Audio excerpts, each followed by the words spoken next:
Would you know what to do if your government pulled the plug on the internet? We look at the shutdown in Iran and how you can stay connected when others want you to be offline. And if you hate doing the dishes, you might like AI powerhouse Nvidia's new plan. They are developing physical AI to help power robots for day-to-day jobs. But first, we'll expose the dirty tricks that the designers of online betting apps use to make you spend your money. Let's dive in.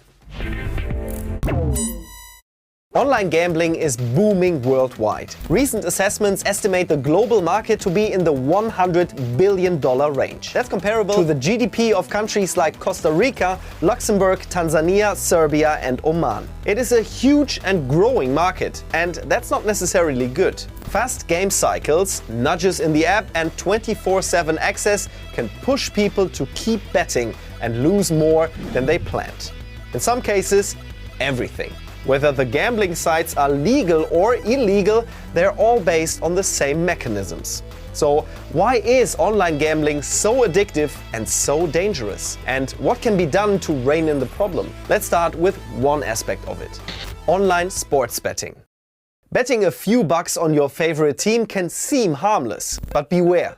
Sports betting apps aren't just digital versions of old betting shops. They're carefully engineered systems with extra features that deliberately keep you addicted and spending. One tap and you're on. And instantly you're exposed to elaborate manipulation mechanisms. The betting options are endless and often very complicated, intentionally so. Then there are mechanisms that create time pressure.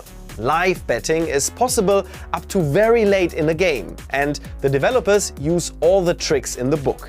Odds flashing, timers counting down the seconds you're pushed to decide right there and then. And if you consider yourself to be an expert, apps will also exploit that. You get shown stats, also expert picks and personalized tips. Betting might feel like a skill, but the house always wins. Remember the industry's revenue last year? A huge part of that is the money gamblers lost. When you lose, apps don't tell you to stop. They offer bonuses or free bets instead. Wins are celebrated with flashy animations. Losses are barely noticeable. Bottom line, nothing here is accidental. It's all by design and it's powerful. These apps don't just let people gamble, they push them to always bet more without thinking twice. The same is true for online casino-style gambling. Casino-style apps use the tricks of sports betting and take them to the next level. Here, there is no halftime and no next real-life match, just the next spin or the next hand, basically all the time on your phone. What's more, most slots, roulette, blackjack and poker apps use in-app tokens or credits instead of direct cash bets for gameplay. This is because players often treat virtual currencies as play money even when they were purchased with real money and have real financial consequences. This reduces loss awareness and can make people gamble more impulsively. And even worse, algorithms analyze player behavior in real time and use it to identify high-risk or high-spending users. They track data like gaming frequency, time of day, losses and session length, and then tailor bonuses or promotions to keep users engaged. This can become a trap, especially for people with a predisposition to addiction. The World Health Organization estimates that more than 1% of adults worldwide have a gambling disorder. People gambling at harmful levels generate around 60% of total gambling losses and are especially targeted by many casino apps. The mechanisms have been known for a while, so why hasn't more been done to rein them in?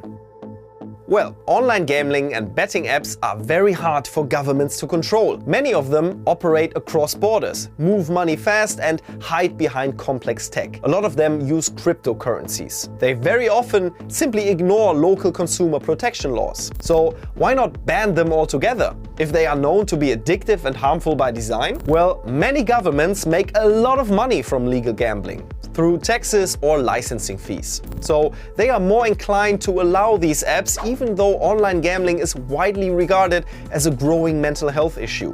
Worldwide, we see different initiatives to tackle the problem, however. Brazil has introduced mandatory face biometric verification for users of online gambling platforms to make sure only adults sign up. India has reportedly blocked nearly 8,000 illegal betting and gambling sites since a new law came into effect in 2020. 2025. And in Europe, there are initiatives for cooperation and data sharing between countries to help tackle illegal or unlicensed online gambling more effectively. Nevertheless, if you want my advice, online gambling, just don't do it. But if you do it, set limits for time and money. Check if your country offers blocking tools, and if gambling is causing stress or debt, reach out to a helpline in your country. Stay cautious.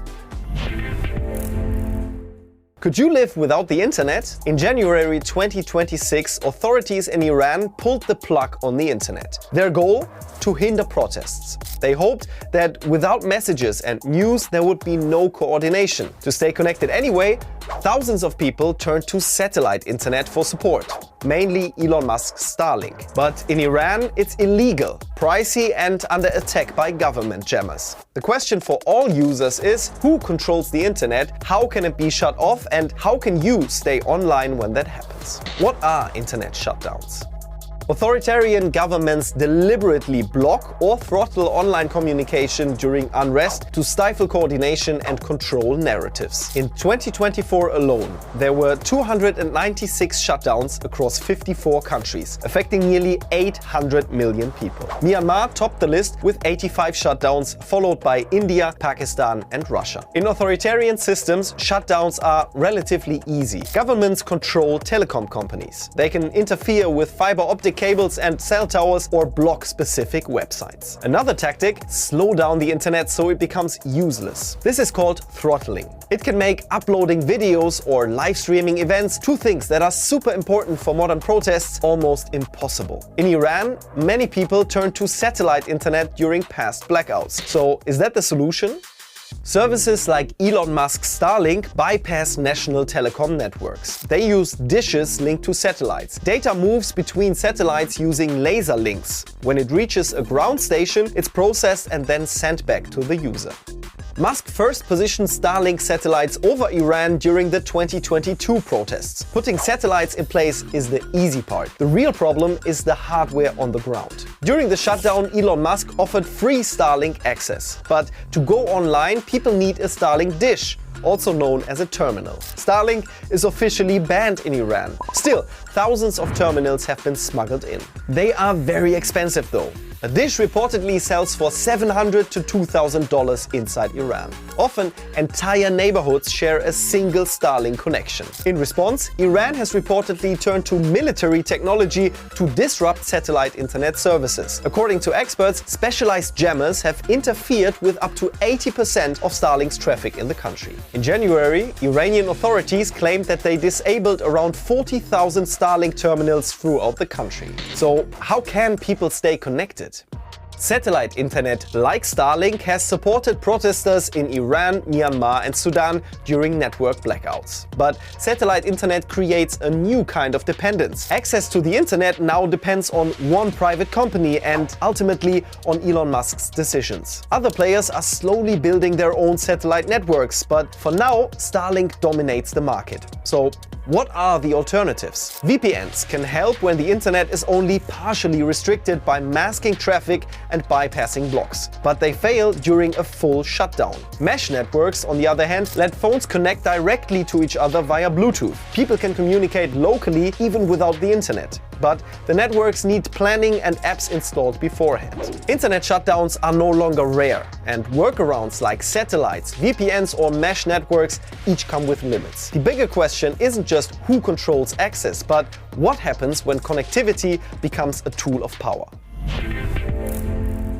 Will robots powered by AI make our lives easier? That's the plan US tech giant Nvidia presented at the Consumer Electronics Show in Las Vegas in January 2026. Robots working alongside us, doing the dirty work in a factory, helping with chores at home and even taking care of our pets. AI-operated robots, also known as physical AI, are closer than we think, says Nvidia's CEO. So what does that mean for us users, and can this vision really come true?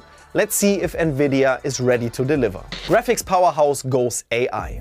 Nvidia started out selling GPUs, graphic cards for gaming and visual design. Since then, the tech company has come a long way. Today, Nvidia is one of the leading players in global artificial intelligence infrastructure. Chips like theirs are the backbone behind cloud services, startups, and AI infrastructure worldwide. Physical AI. Nvidia wants to bring AI power into the real world, what it calls physical AI. Its Omniverse platform acts as a virtual training ground where robots can be tested and perfected before ever facing the physics of the real world. Nvidia uses two AI chip platforms to make this possible. Blackwell Ultra, which launched in 2025, and the new Rubin, scheduled to launch in late 2026. Rubin promises to be 5 times faster than its predecessor Blackwell, the company says. Picture robots working in factories, hospitals, and even our homes. Nvidia aims to power all of this through Omniverse, a connected ecosystem for building and training intelligent machines. What does this mean for you? For regular users, Nvidia's new AI and robotics advances could mean this. First, smarter, faster, and more helpful technology in daily life. Expect AI assistants, vacuum cleaners, and even pet caretakers that learn and adapt. Also, physical AI may lead to better healthcare tools and robots that take over repetitive or dangerous tasks. Even gaming and streaming could improve thanks to stronger cloud systems. In short, tech that understands you, works with you, and reacts in real time. Come on, what are the drawbacks? Here are 3 speed bumps on Nvidia's road. First, technical hurdles. Physical AI demands next-level performance. Rubin promises 10 times cheaper token costs and high inference efficiency, but deploying it at scale remains a challenge. Second, competition. The company currently holds an estimated 80% of the global market for AI data center chips, but others like Alphabet are catching up. Competition could lead to fragmentation of the market, which means lower profits and slower growth. And last but not least, rising regulation. Nvidia is getting more attention from regulators in the UK, EU and US as it moves into robotics, self-driving systems and factory automation. Nvidia's CES 2026 announcements show that AI is quickly moving from screens into the real world. Do you think we might be closer to an era of AI-driven robots helping with our daily tasks? Let us know in the comments. That's all from me today. Bye and see you next time.